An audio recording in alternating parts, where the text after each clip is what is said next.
Yeah, he's going to put the other one in. He's going to put 3 of those black seeds in. It seems like. What else do you add if you're trying to I mend didn't it know before that cover crop? you're supposed to mix That is a great question. Yes, Okay, but I sometimes guess if your soil was not that's the strong and start. healthy in the season, if you notice you had a lot of troubles with growing your regular plants, this would be a good time to add your worm castings in, and to also maybe add a little bit of chicken manure fertilizer to help those out. If you notice your season was okay and fine growing, you would add that at the beginning of your gardening season. Exactly. So right now, the reason why we amended with this is because this is what bacteria like to live in. And we already have bacteria in here. So by growing our cover crop, we can establish these healthy bacteria that when we go to clear and plant it, our crops will be. And so we don't want to really put down extra fertilizer if we don't need to. We put down extra fertilizer when we had a bad growing season. Did you tell me 11, 15 it was over? Your lychee. Your lychee.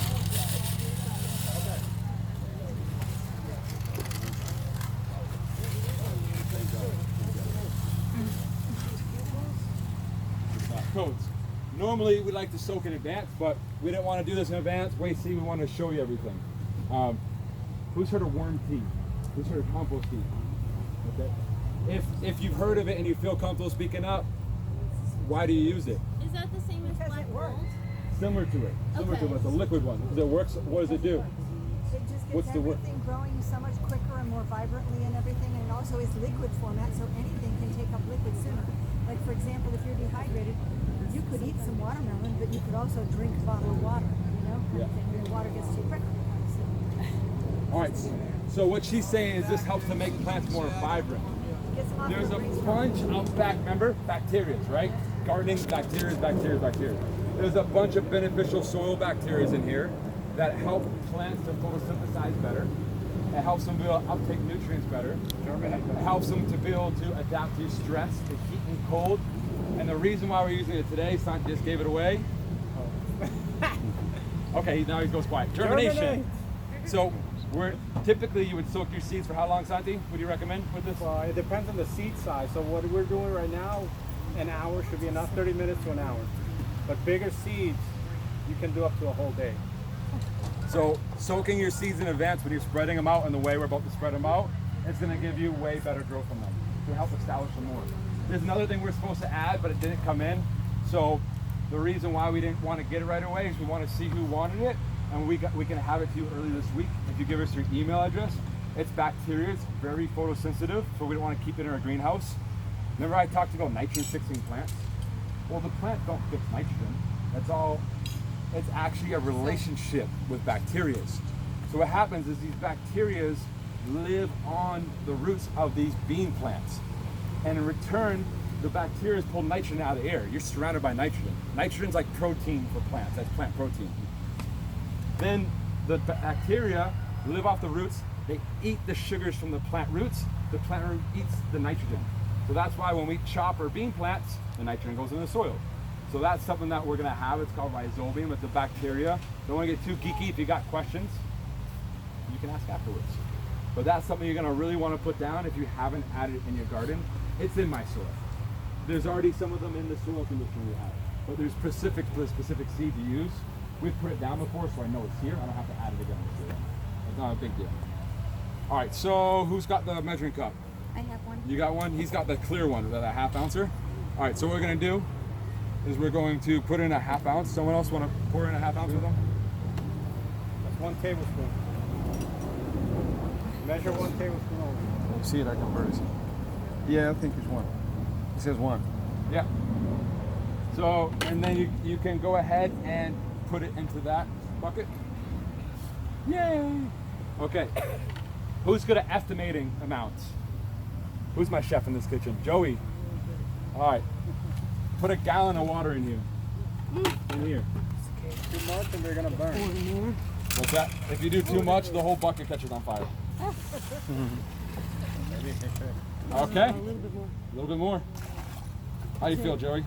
Good. Good? All right, cool. Quarter what was Joey feels confident. This is the gallon. This is confident enough for us farmers as well. So now we're going to pretend that we just. Can you pass it down? If you feel comfortable, please put your hand in there and mix it around. Give the seeds good thoughts. Most important thing to planting seeds. Give the seeds good thoughts. Okay, who wants to recap what we do when we're cover cropping?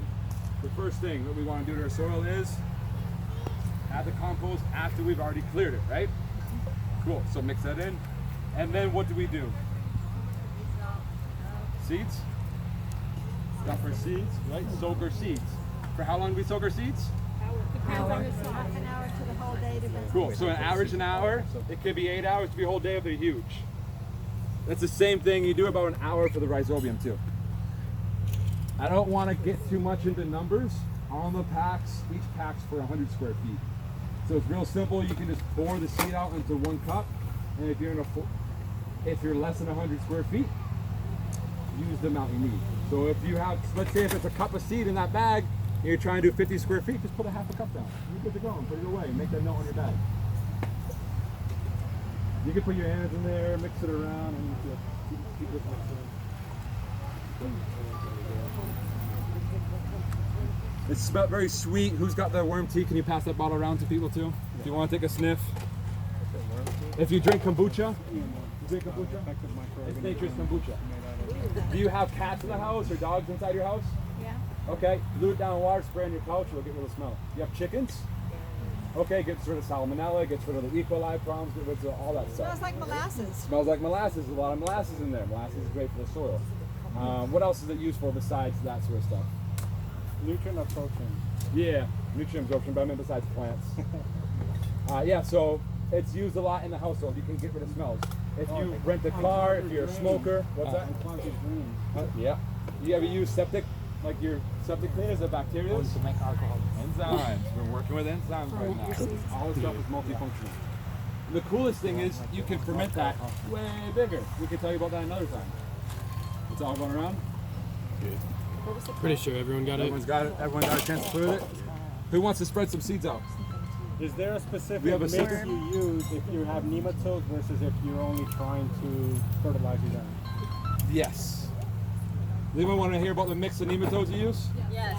Okay, cool. You ready to take this, like record this in your head? So I can send this out in an email if it's better in email format. Yeah. Yeah. Okay, email too? Yeah. All right. So, do you want to hear it still though? Yeah, sure. All right. I feel like I'm getting sick of my voice. I figured y'all were too. Sun hemp is one of our nitrogen fixing cover crops that gets rid of nematodes. The other one I like to add to that mix is sorghum Sudan. Sorghum. You're right, sorghum. We're gonna have that seed in too. The other one I like to add to that is mustard seed. It's another one of our options. Very specific mustard. Not all mustards work well. It's specific type of mustard that work well. The one that we'll have in stock will be the good one. What else do we have here? It's the cowpea. You guys see the cowpea over on the table earlier? Yes. You want to see that? The cowpea is another good one to use for nematodes. And what else am I There's in? some over here that looks like marigold. Which one is that? Marigold? Marigold. French marigold is great for that. One mix I really love, and I gave you some names, is the sun hemp with the mustard, the sorghum Sudan, and cowpea. It's a really good mix. All right, so it's getting late. I've talked too much. You have a strainer with you, Santi? I do that every day. What, talk too much? Yeah. Good. I'll get it. It's a teacher thing. Just get rid of this liquid and Who's got another hour to wait for this? just get rid of the, you don't reuse the water. that you No, put this in. water is great. You can then strain this out in another bucket and water your plants with this. Yeah, use it. Don't waste it. It's going back in my soil. I'm fine with that. It's going to go right there. Could you use liquid kelp in the similar way? Yes. Or are there benefits, more benefits with the one? They're separate benefits. They both all work really good. So you add a little bit of liquid kelp like we got in the greenhouse, it's going to even up the like germination rate. You just don't want to we like to baby step with certain things and not say add this whole 100 product ingredient mix in there. We've just had great results with the EM1. We've used I that just like have that. liquid kelp. I don't like the orchids. Yeah. So I was just wondering if I could switch. Yeah, you can use that as well. That's a strainer. Can anyone dump this out and strain this for me? Yes.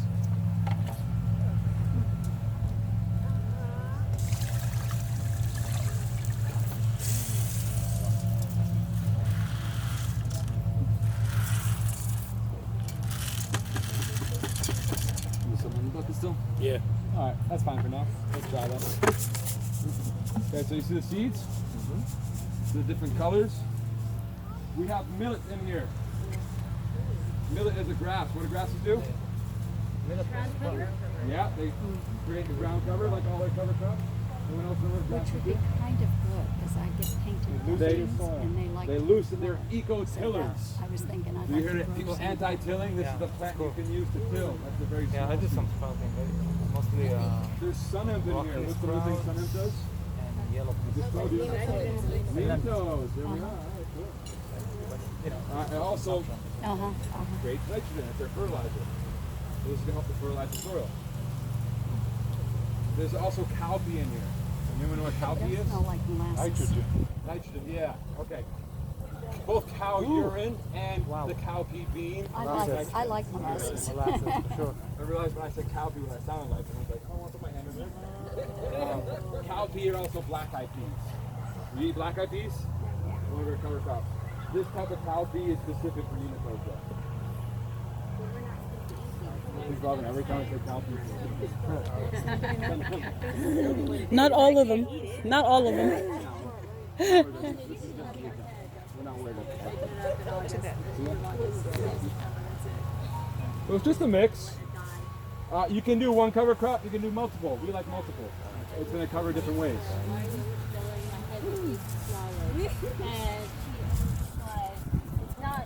Okay, who wants to spread cover crops? Yeah.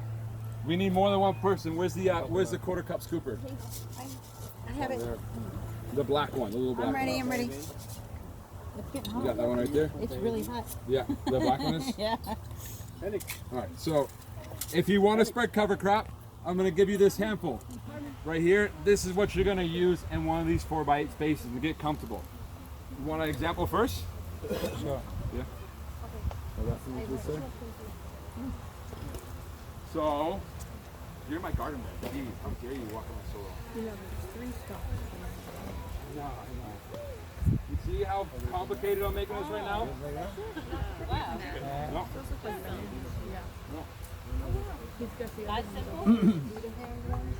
Why didn't you show us that in the beginning? That would have been done. No. And so you can put down more seeds. You really can put down more seeds than that. And it's not going to hurt it. It just may be a little waste of seeds, you know? That's why I know Edward's going to come through and probably do that spot a couple of times. He's going to hit a few times. But when in doubt, add a little more, but just don't blanket everything because then they're going to compete with each other real hard too. Sorry. Because you saw how big that bean plant is? Remember? Squeeze the soil in your hand. You see how it makes this ball? See how I can break it like that? Perfect amount of water. That's where you want to keep your water at. So if you want to remember, the best way to remember is by actually doing it right now with me. No? No one likes my dirty fingernails? Okay, cool. So this is the best way. That might mean every morning you're going to put water on your garden until it starts to germinate. You don't want it to dry down. You see that? Perfect. You need to keep it like that. What do you think will happen if this turns powdery? You need to dry out your crop. Too dry. Dry out your crop. So seeds start swelling, right? And now they're ready to burst, and all of a sudden it dries down. A seed can be harvested and dried before being planted and re-soaked again. If it's dried properly. If you soak that seed and allow it to dry down, you just killed that seed. So it's real important to keep this space wet. So we'll have to put some irrigation out here if the rains aren't coming and make sure this place stays rain and water in over here. The planting of a cover crop is really simple. You just put it in the ground, water like you would in your normal garden. Any questions about water? Over water? Yeah, overwater is if I was to do this, it would just mud. The thing is, I notice a lot of people do a lot more underwatering than overwatering in the ground, especially if you're a hand waterer. You go out here like this, you're out there for a while, you're good, you walk away, but you never put your hand in the dirt. You never actually see, did your water infiltrate into your soil to absorb it or did it just shut off? So always you want to check it if you're hand watering. A 4x8 space needs 25 gallons of water every week. If that helps you out, 25 gallons every week. You fill up a 5-gallon bucket, see how long it takes for your hose to fill that up. Then you gotta do that 5 times a week. Ideally 2 times a week. What about the soaker hoses? So the last kind of